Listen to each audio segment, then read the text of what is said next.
നമസ്കാരം.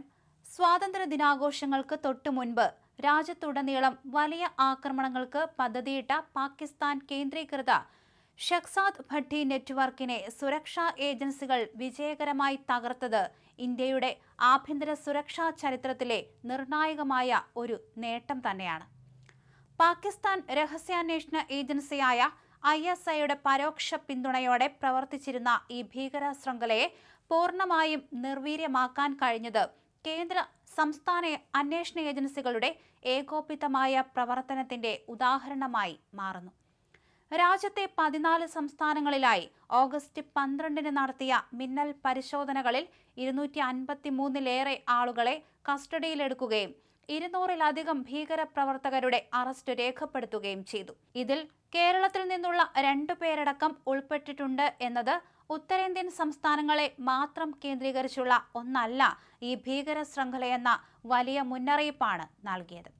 പാകിസ്ഥാൻ ഓർഡിനൻസ് ഫാക്ടറിയുടെ മുദ്ര പതിപ്പിച്ച ഗ്രനേഡുകൾ, IEDകൾ, വെടിയുണ്ടകൾ, CCTV ക്യാമറകൾ തുടങ്ങിയ ആയുധ ശേഖരമൊക്കെ പിടിച്ചെടുത്തത് വഴി വലിയൊരു വിപത്താണ് ഒഴിവാക്കപ്പെട്ടത്. സോഷ്യൽ മീഡിയ പ്ലാറ്റ്ഫോമുകൾ ദുരുപയോഗം ചെയ്ത് കൗമാരക്കാരെയും യുവാക്കളെയും സാമ്പത്തിക വാഗ്ദാനങ്ങൾ നൽകി വലയിലാക്കുന്ന തന്ത്രമാണ് ഈ സംഘം സ്വീകരിച്ചിരുന്നത്. മുൻനിര പ്രതിരോധ സ്ഥാപനങ്ങളുടെയും പോലീസ് കേന്ദ്രങ്ങളുടെയും പരിസരത്ത് രഹസ്യ നിരീക്ഷണം നടത്താനും CCTV ക്യാമറകൾ സ്ഥാപിക്കാനും പ്രാദേശിക ഏജന്റുമാർക്ക് ഇവർ പണവും നൽകിയിരുന്നു. അക്രമ മാർഗങ്ങളിലൂടെ രാജ്യത്തിന്റെ സമാധാന അന്തരീക്ഷം തകർക്കാൻ ഗൂഢാലോചന നടത്തുന്ന ഇത്തരം സ്ലീപ്പർ സെല്ലുകളെ വേരോടെ പിഴുതെറിയേണ്ടതുണ്ട്.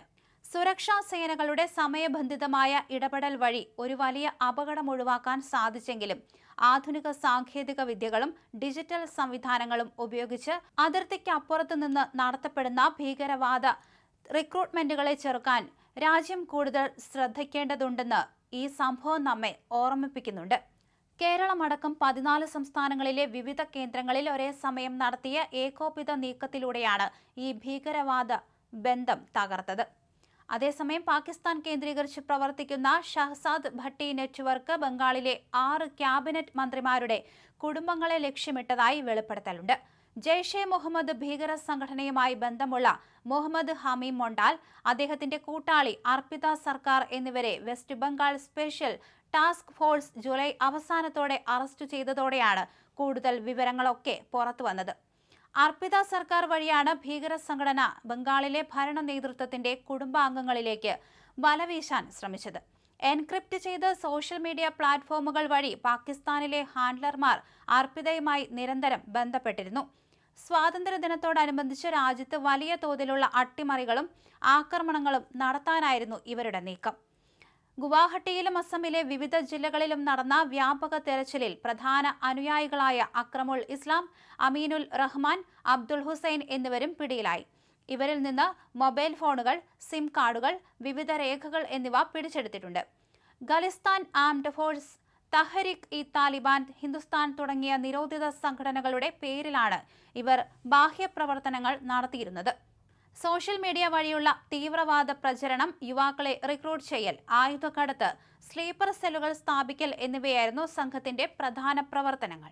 പഞ്ചാബ് പോലീസിലെ 2 ഉദ്യോഗസ്ഥരെ വധിച്ച സംഭവത്തിലും തഹരിക്-ഇ-താലിബാൻ ഹിന്ദുസ്ഥാൻ ഉത്തരവാദിത്തം ഏറ്റെടുത്തിരുന്നതായി അന്വേഷണ ഏജൻസികൾ വ്യക്തമാക്കുന്നുണ്ട്. എന്തായാലും അറസ്റ്റിലായവരുടെ ഡിജിറ്റൽ ഉപകരണങ്ങളും വിദേശാശയവിനിമയ രേഖകളും സുരക്ഷാ ഏജൻസികൾ വിശദമായി തന്നെ പരിശോധിച്ചു വരികയാണ്. ഭീകര ശൃംഖലയുടെ മറ്റ് ശാഖകളിലേക്കും അന്വേഷണം വേഗത്തിൽ വ്യാപിപ്പിക്കുമെന്നാണ് പോലീസ് വൃത്തങ്ങൾ വ്യക്തമാക്കിയത്. എന്തായാലും ഇനി നടത്താനിരുന്ന വലിയൊരു ആക്രമണ പദ്ധതിയാണ് കേന്ദ്ര ഏജൻസികൾ പൊളിച്ചടുക്കിയത്.